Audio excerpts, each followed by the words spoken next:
You have power over your mind, not outside events. Realize this, and you will find strength.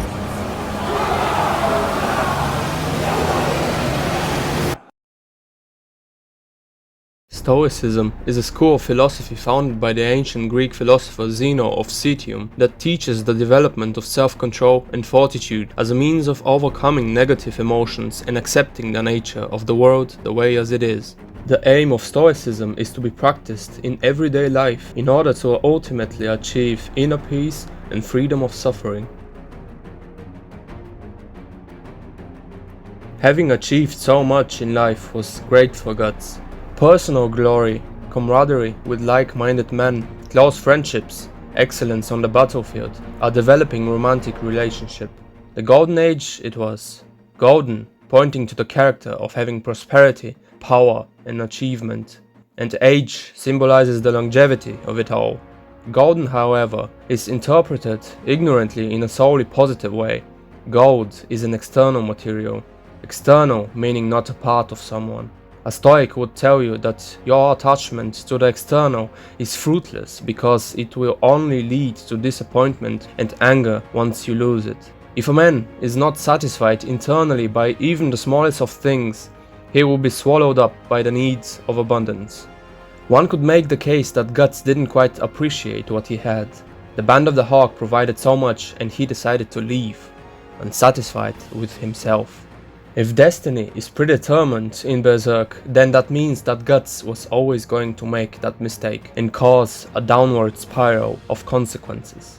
It is not necessarily a bad thing, because thus he was always going to find himself on the path of learning and eventually on the path to a stoic character of the highest level. The Golden Age was always destined to come to an end, be it with or without causality. The dependence on it was going to determine what you would feel afterwards. Caucus, for instance, was attached to it so much that he didn't want to accept his gruesome demise in the end. It all comes to an end. The living must accept, and the dying must do the same.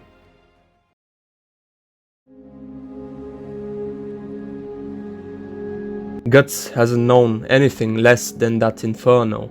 Initially, pain was inflicted upon him by his own anger and bloodlust.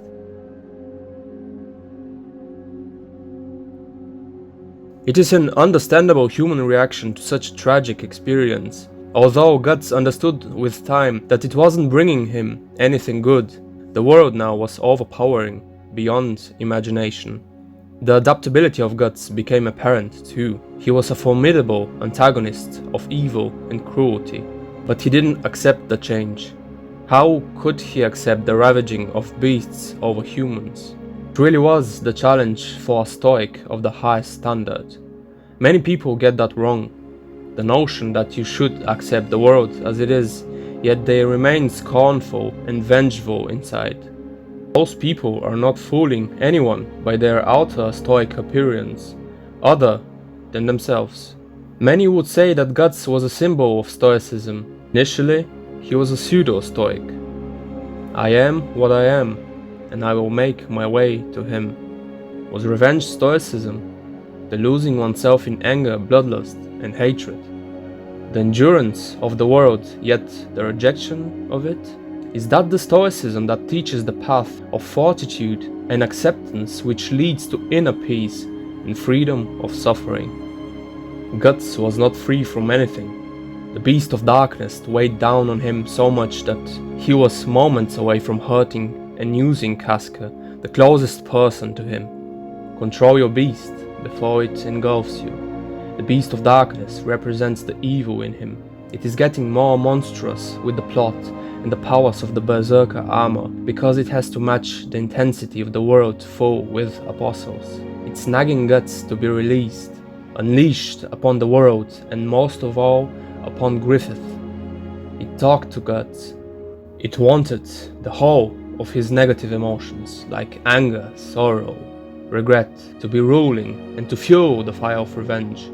The beast wants to turn Guts berserk and keep him there in a state of frenzy. That beast was given enormous power over Guts when he put the berserker armor on. People without good self-control would have been completely lost in it, and would have succumbed to their wounds, which are caused by the armor. Good, one indicator that our protagonist was on the right path and was doing well. He did lose himself in the abyss of darkness, but returned as himself. Guts.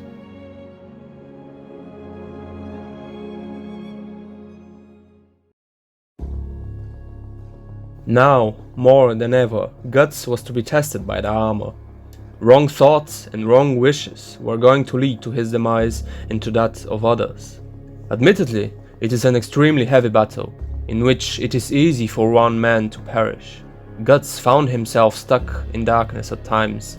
That's when others helped. Most notable is when Shirke used her magic to pull him out of there. There was no escape for him. Every day was a challenge. Don't think about Griffith. Don't fall into the trap of redundant emotion. Don't lose yourself in bloodlust in battle. Yet it was also a blessing in disguise. The armor gave him superhuman power, but was a restraint on his mind as well. One wrong step and you end up dead, so keep at it. Guts needed to keep his journey of stoicism, find that inner acceptance, find the balance of emotion, find some peace of mind.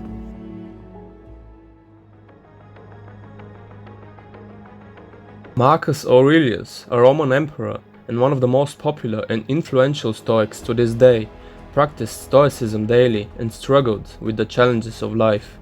Under his rule, the Roman Empire stretched from Italy to cold Scotland, sunny Spain and sandy Morocco to the west, and to the east through the Balkans, Turkey, far until the Middle Eastern countries and even Egypt. His worries, fears and any other emotion were multiplied by the vastness of one empire that sat in his palm. Emperor Aurelius had another devil sitting on his shoulder, trying to drag him down into an abyss of misery. It is comparable to Guts' beast of darkness and fight against apostles who have sacrificed people on a large scale. Here comes the conundrum though. Is Stoicism possible in Berserk? When Marcus Aurelius was losing himself in life's difficulties, he always came back to Stoic principles. The universe is ordered wisely. Every man is a part of the universe and must accept it as it is. Whatever God has determined, it is good. All humans are brothers and sisters, and they should love and help each other, even if that one you do that to has wronged you. I ask, is Berserk's universe good, or is it ordered wisely? Can Guts love Griffith the same way he would love other humans? Marcus Aurelius was also betrayed by a close general who wanted to become the emperor in his stead. The emperor set out to capture him, but not before he placed his emotions under control. He wanted to capture him and forgive a friend who has transgressed friendship. Ultimately, Aurelius didn't have the chance to do so, because the general was assassinated. It is difficult to accept a world that has brandished you a sacrifice and is sending hell's dogs to kill you. It is difficult to believe in the goodness of God or gods who act upon human vices. It is difficult to forgive an old friend who has betrayed you bitterly. Guts practices stoic characteristics like self-control, mental and physical discipline, and fortitude, but I don't know if he will ultimately reach the goals of Stoicism, inner peace and freedom of suffering. It's not what happens to you, but how you react to it that matters.